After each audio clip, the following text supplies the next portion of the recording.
streetlights would not. That's not included.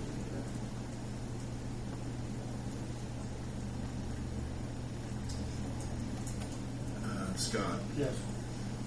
fire safety, fire protection, the size of streets and getting to and in and out. We currently get in and out of them.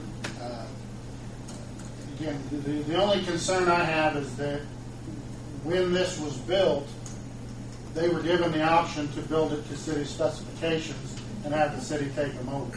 And that's the problem. The developer They is chose there not making to them- for whatever reason, whether it was for the amount of property that it would have taken, would have cut down on property or lot sizes, whatever. They chose not to build it to city specs.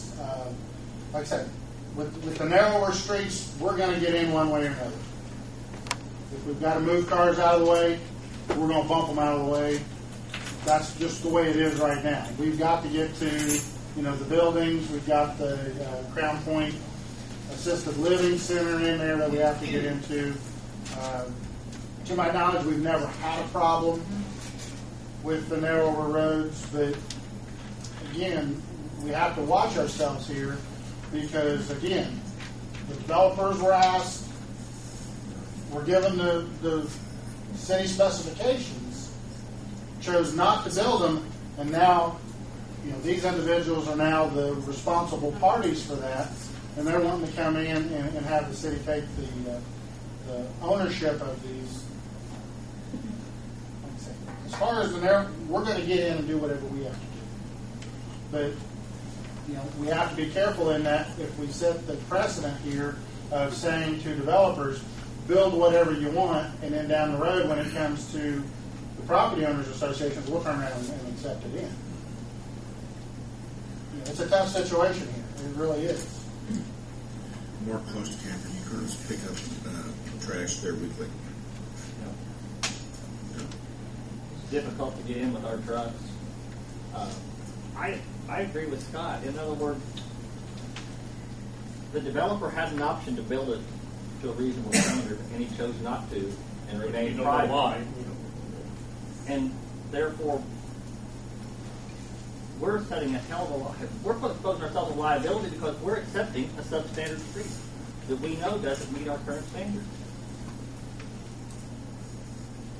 I mean, it's a problem. It's difficult to transverse through there with any large piece of equipment. Garbage trucks is awful. The back cul-de-sac is undersized. We do have the same people who pick up trash as he picks up, or the city picks up with the same size trucks, so they pick up our trash. They get in and out. But I mean, it comes back to the fact the developer chose this. He went private to save dollars to build substandard. It doesn't meet what we require for our public streets for safety. I don't know about that. One of the things that's a real problem are the mailboxes. They sit right on the curb lines. I mean, they are on the curb lines. They're in the clear zone. By Federal Highway Administration standards, you don't put a mailbox there. And you've got them, every one of them that way, I believe. Yes, they are. Beautiful place. It is. I'd like to live there But, I mean, you talk about it being an asset to the city, but if we accept it as a substandard condition, I mean, we're accepting a liability. Honestly. Why wasn't it stopped when it was built? Because your developer chose to build it that way to save a few dollars. He said he was going to have a private development and not want to be part of the city of Greensburg. He made that And that's the choice. thing. At the time, they were given that opportunity, and they chose to build it this way, saying it will never be dedicated to the city. They should have. I would think, to do their due diligence, they should have given you some kind of We should have been informed. document saying that whenever you purchased your Yeah, property. We've got a problem now with your storm sewer system. If you notice, there's an inlet structure built over on the east side, and the way it was designed and built, every time we get a heavy rain, you flood everybody's property on Cherry Road or Cherry Lane, whichever one it is. Yeah. And it's because you have substandard structure right there on the little tiny cul-de-sac that's just in front of 2 minutes. Mark, you're talking about by Robbins there, is that who you're talking about?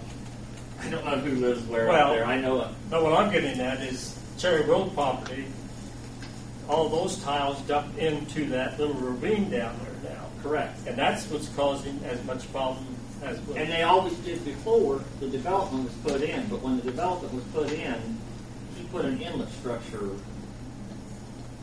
It's just too high. And it sits way too high. I've got pictures like that on my cell phone. We went out there. Everything was underwater on the other side. And the inlet was this far from the water level. In other words, you had water in your adjoining neighbor's property 3 feet deep, and it was this far from being able to get into the inlet on that structure. And I mean, you did. that was all built substandard. Was you out there just recently when we lowered that inlet? I was out there, Was it this last 5-inch rain? yes. Well, then, okay, we had lowered that inlet opening so it would relieve more, but we don't have 5-inch rains, 6-inch rains, I should say, plus very many times. So, Correct, but it wasn't a Q100 event, and it was supposed to have been built to handle a Q100. and Mark, had you come back an hour later, the water was gone.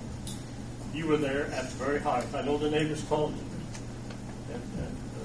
But that's another one of the things I know, that wasn't that's- built to a standard that was set by the city, so we're accepting a lot of liability by taking the property. If it wasn't the standard, how's come it was built? Did the city Because- stop that? Not if he chose to be private. He made that decision at that time to be a private developer. That's what he chose to do. The position we're in, the owners association hands are tied as well, because the owner has transferred the property in 2007 to the homeowners, is no longer involved with the development. I certainly understand the city's point from back in 1998 when it started, but they were already there in 2009. They're certainly part of the city and paying tax and not keeping the reciprocal benefit, I suppose. As far as water and wastewater, I don't know what the difficulties would be repairing water and wastewater lines there. If I may, there would have to be an easement access for them in order to get onto the property in case there was an urgency or a need for them to repair anything. I think that would come with part of the deed. Or that's part of the deed. And then on the water side, I believe the water was put into city specifications back Your in dad did it, 1978. so- Yeah. Right, I mean, he okayed it, put it that way. So the water and wastewater is in the street, on the street. I think it's right on the curb line, isn't it, Bob? Wastewater's in the street, the water's line right on is the right in edge. street. Water's fine on our, I think the issue's the streets, not the utilities actually. I'd like to have all the questions asked and answered this evening, because I don't think we're in a situation this evening to make a decision tonight. Have be taken under advisement. On the snow issue, I think Bob has the authority to find the homeowners association that we could make an exception that the snow removal will not be part of the dedication submitted to this group.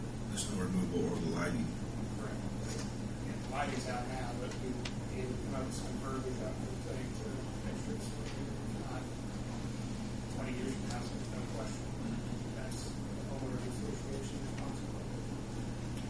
Well, I agree that if a developer made a decision not to meet city code, that's their decision. But at this point, what would the city be responsible if they're not responsible for water, storm sewer, lighting, or snow removal?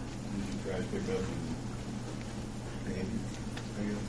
Responsible Pick up, paving, trash pickup, all water, drainage wastewater. issues that occur within the storm drainage. Water and wastewater is all we're asking.